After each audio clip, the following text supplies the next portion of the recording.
इस वीडियो में हम बर्ड्स के अंदर जो फ़्लाइट का मैकेनिज़्म है उसको डिस्कस करेंगे और जो बर्ड्स में डिफरेंट टाइप्स की फ़्लाइट होती है उसको भी देखेंगे। तो बर्ड्स जो हैं, अगर बर्ड्स के विंग की बात की जाए तो बर्ड्स का विंग एक एयरफॉयल के तौर पे एक्ट करता है। उसका जो एंटीरियर मार्जिन है ये थिकर होता है as compare to the posterior margin. ठीक है, और जो उसकी अपर सरफेस है ये कन्वेक्स होती है इस तरीके से as compare to lower surface जो कि फ्लैट होती है। एयर की जो मूवमेंट है विंग की अपर साइड से ये ज़्यादा फास्ट होती है और ज़्यादा एयर फ्लो होता है as compare to the lower surface, जिसकी वजह से विंग की जो अपर सरफेस है उसके ऊपर एयर प्रेशर कम होता है as compare to the lower surface. जब लोअर सरफेस के ऊपर ज़्यादा प्रेशर होगा तो क्या होगा कि उसकी वजह से बर्ड को एयर के अंदर जो है वो लिफ्ट प्रोवाइड होगी, जिसकी वजह से वो अपवर्ड मूव करेगा। अब फ्लाइट का बेसिक प्रिंसिपल ये है कि जो एयर प्रेशर क्रिएट हो रहा है विंग की लोअर सरफेस पे वो बर्ड के वेट से ज़्यादा होना चाहिए। It must overcome the weight of the bird so that कि उसको लिफ्ट प्रोवाइड की जा सके। और जो फॉरवर्ड मूवमेंट है उसकी एयर के अंदर वो जो प्रोपल्सिव फोर्सेस की वजह से हो रही है, that forces must overcome the drag, जो कि नेक्स्ट आती हुई एयर जो है वो उसको पीछे की तरफ जो ड्रैग कर रही है वो प्रोपल्सिव फोर्सेस उस फोर्स को ओवरकम करें। तो अगर ये दोनों चीज़ें होंगी तो बर्ड जो है वो अपवर्ड और फॉरवर्ड मूव कर सकेगा। ठीक है, तो जो लिफ्ट है वो किस तरीके से प्रोवाइड हो सकती है कि टू सम एक्सटेंट जब जो एंगल ऑफ अटैक जब वो इंक्रीज़ करेगा, ठीक है, तो उसकी वजह से क्या होगा कि लिफ्ट प्रोवाइड होगी। लेकिन अगर एंगल ऑफ अटैक जो है वो टू सम एक्सटेंट जो है वो इंक्रीज़ करेगा, ठीक है, एंगल ऑफ अटैक के इंक्रीज़ करने से फ्लो ऑफ एयर जो है उसके अपर सरफेस के ऊपर वो टर्बुलेंट हो जाएगा। एयर जो है वो टर्बुलेंट हो जाएगी, जिसकी वजह से लिफ्ट जो है वो कम हो जाएगी। अब जो टर्बुलेंस क्रिएट हो रही है एंगल ऑफ अटैक के इंक्रीज़ होने की वजह से, तो उसको किस तरीके से रिड्यूस किया जा सकता है। इसके लिए बेसिकली दो मैकेनिज़म्स होते हैं, that is slotting and the presence of alula. Slotting क्या है जी? स्लॉटिंग जो विंग टिप के ऊपर जो फेदर्स हैं वो जो है वो फार अपार्ट मूव कर जाते हैं, ठीक है, जिसकी वजह से उनके अंदर स्पेसिस क्रिएट हो जाती हैं। तो जो एयर आ रही है प्रेशर के साथ वो उन फेदर्स जो हैं उनके थ्रू मूव कर जाती है और टर्बुलेंस क्रिएट नहीं होती। और दूसरी चीज़ है एल्यूला। एल्यूला जो है ये स्मॉल फेदर्स का ग्रुप है जो कि विंग के एंटीरियर मार्जिन के ऊपर प्रेजेंट होता है और इसको जो है वो कुछ बोन सपोर्ट कर रही होती हैं जो कि मीडियल डिजिट से ओरिजिनेट होती हैं। ठीक है, तो एल्यूला की प्रेजेंस और जो स्लॉटिंग है, स्लॉटिंग की वजह से क्या होता है कि जो एयर की टर्बुलेंस है वो रिड्यूस हो जाती है, कम हो जाती है। ठीक है, और जो एंगल ऑफ अटैक है वो किन किन सिचुएशंस में इंक्रीज होता है? जब बर्ड टेक ऑफ कर रहा होता है, लैंड कर रहा होता है, या जब होवरिंग फ्लाइट होती है उस टाइम पे एंगल ऑफ अटैक इंक्रीज होता है और एल्यूला जो है ये एलिवेट कर जाता है। ठीक है, और जब सोरिंग या फिर फास्ट फ्लाइट होती है तो एंगल ऑफ अटैक डिक्रीज कर जाता है और तब स्लॉटिंग भी जो है वो रिड्यूस हो जाती है। हम इनको अभी नेक्स्ट जो है वो डिटेल में डिस्कस करते हैं कि होवरिंग फ्लाइट क्या होती है, सोरिंग क्या होती है। अब अगर जो फ़्लाइट के लिए प्रोपल्सिव फोर्सेस होती हैं उनकी बात की जाए तो विंग का जो प्रॉक्सिमल पार्ट है और डिस्टल पार्ट है, तो डिस्टल पार्ट जो है ये ज़्यादा फोर्स क्रिएट करता है as compare to the distal part, क्योंकि डिस्टल पार्ट जो है ये शोल्डर जॉइंट के बिल्कुल करीब प्रेजेंट है, तो it can not create the propulsive forces that are required for flight.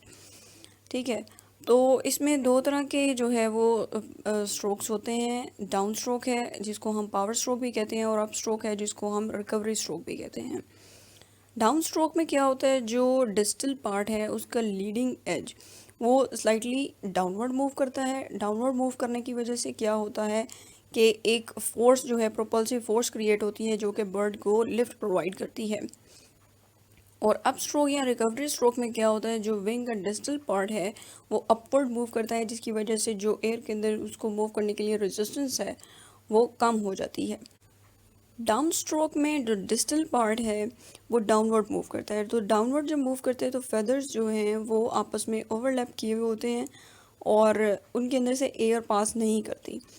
ठीक है, तो इसकी वजह से जो है वो लिफ्ट प्रोवाइड होती है और प्रोपल्सिव फोर्स क्रिएट होती है।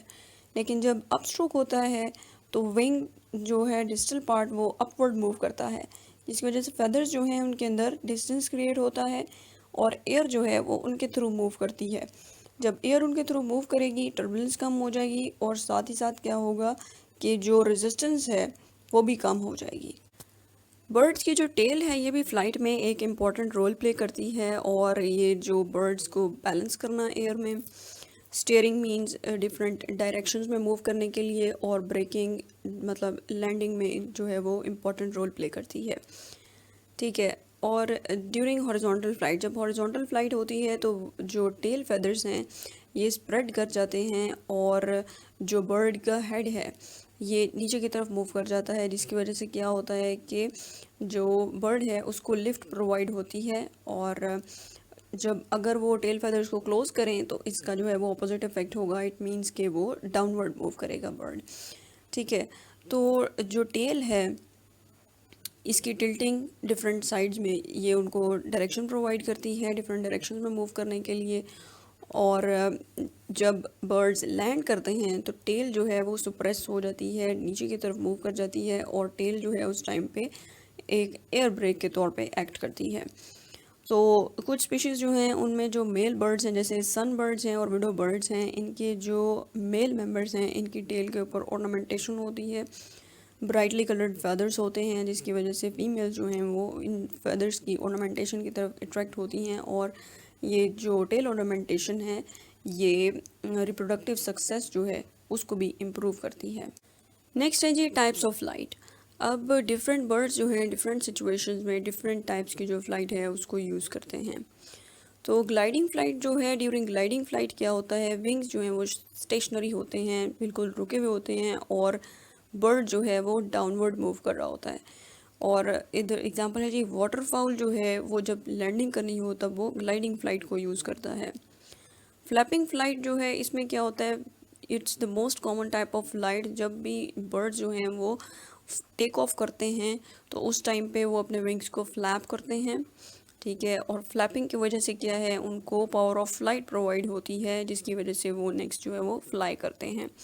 ठीक है, और डिफरेंट स्पीशीज़ जो हैं इनके अंदर विंग शेप डिफरेंट है और डिफरेंट फ्लैपिंग मैकेनिज्म्स हैं, जिसकी वजह से उनकी जो है वो मूव करने की एबिलिटी, फ्लाई करने की एबिलिटी और जो उनकी स्पीड है, स्पीड ऑफ फ्लाइट है, वो वेरी करती है फ्रॉम स्पीशीज़ टू स्पीशीज़। ठीक है, और सोरिंग फ्लाइट जो है इसमें भी क्या होता है कि विंग फ्लैपिंग कम होती है। ठीक है, और जिसकी वजह से जो है वो एनर्जी एक्सपेंडिचर कम होता है, लेकिन बर्ड्स जो हैं वो एयर के अंदर जो है वो स्टिल रहते हैं। अब सोरिंग फ्लाइट में क्या होता है कि विंग्स जो हैं ये स्टेशनरी होते हैं और बर्ड जो है वो सिर्फ जो एयर करंट्स हैं उन्हीं को यूज़ करके जो है वो अपलिफ्ट होता है एयर के अंदर, या फिर जब वो अल्टीट्यूड लूज़ कर रहा होता है तो उस टाइम पे क्या होता है वो डाउनवर्ड मूव कर लेता है। ठीक है, और नेक्स्ट दोबारा से जो एयर करंट्स हैं उनको यूज़ करके तो वो अल्टीट्यूड गेन कर लेता है। तो जो हॉक्स, वल्चर्स या फिर दूसरे सोरिंग बर्ड्स हैं इनको आपने अक्सर देखा होगा कि ये सर्कल की फॉर्म में जो है वो मूव कर रहे होते हैं एयर के अंदर। कभी जो है वो डाउनवर्ड मूव करते हैं, डाउनवर्ड मूव करने के बाद दोबारा से जो है वो अपवर्ड चले जाते हैं। ठीक है, तो ये सिर्फ किस वजह से होता है, ये एयर करंट्स को यूज़ कर रहे होते हैं अपनी फ़्लाइट के लिए और मिनिमम जो है वो एनर्जी यूटिलाइज़ करते हैं ये सोरिंग फ़्लाइट में। ठीक है, तो ये इनमें क्या अडेप्टेशन है जिसकी वजह से सोरिंग फ्लाइट होती है। इनमें सोरिंग के लिए क्या है कि इनके विंग्स जो हैं ये वाइड होते हैं और स्लॉटेड होते हैं, मींस जो विंग टिप है उधर फेदर्स जो हैं ये फार अपार्ट होते हैं, जिसकी वजह से क्या होता है कि रेजिस्टेंस भी कम होती है, टर्बुलेंस भी कम होती है और जो है वो लो स्पीड के ऊपर जो है मैक्सिमम इनकी एबिलिटी होती है मूव करने की, फ्लाई करने की। ओशियानिक सोरर्स जो हैं जिनमें हमारे पास अल्बाट्रोसेस हैं और फ्रिगेट बर्ड्स हैं, इनके विंग्स जो हैं ये लॉन्ग होते हैं और नैरो होते हैं। ठीक है, अब नैरो विंग्स की और लॉन्ग विंग्स की वजह से क्या है कि ये हाई स्पीड्स पे इनको क्या है मैक्सिमम लिफ्ट प्रोवाइड होती है। लेकिन अब नैरो विंग्स होने की वजह से एक ड्रॉबैक क्या है कि ड्यूरिंग टेक ऑफ और लैंडिंग इनको जो है वो ज़्यादा एनर्जी यूज़ करनी पड़ती है, ईज़ ऑफ मूवमेंट जो है वो कम होती है as compare to those birds जिनमें विंग्स जो हैं वो ब्रॉड होते हैं। नेक्स्ट है जी होवरिंग फ्लाइट। होवरिंग फ्लाइट जो है ये हमिंग बर्ड्स में होती है। होवरिंग से क्या मुराद है कि ये अपने विंग्स को जो है वो कंटिन्यूसली फ्लैप कर रहे होते हैं और एयर के अंदर जो है वो सस्पेंडेड होते हैं। ठीक है, विंग्स को ये बैक एंड फोर्थ मूव कर रहे होते हैं और ये जो मूवमेंट है विंग्स की ये 50 to 80 बीट्स पर सेकेंड होती है। ठीक है, ताकि ये जो जिस फ्लावर के ऊपर फीड कर रहे हैं उसके सामने क्या है सस्पेंडेड रहें। और नेक्स्ट विंग्स जो हैं ये फिगर 8 पैटर्न में मूव करते हैं। जो फिगर 8 है उस पैटर्न में मूव करते हैं। अब जब ये मूव कर रहे होते हैं तो लिफ्ट किस तरीके से प्रोवाइड करती है होती है कि विंग्स जो हैं ये अपवर्ड मूव करते हैं। अपवर्ड मूव करने के बाद जो है वो फिगर 8 पैटर्न में जो है वो फिर डाउनवर्ड मूव करते हैं और इसी तरीके से अपवर्ड और डाउनवर्ड मूवमेंट होती रहती है, जिसकी वजह से जो है इनको लिफ्ट प्रोवाइड होती है from both the top and bottom sides, जिसकी वजह से क्या होता है कि ये एयर के अंदर जो है वो सस्पेंडेड रहते हैं।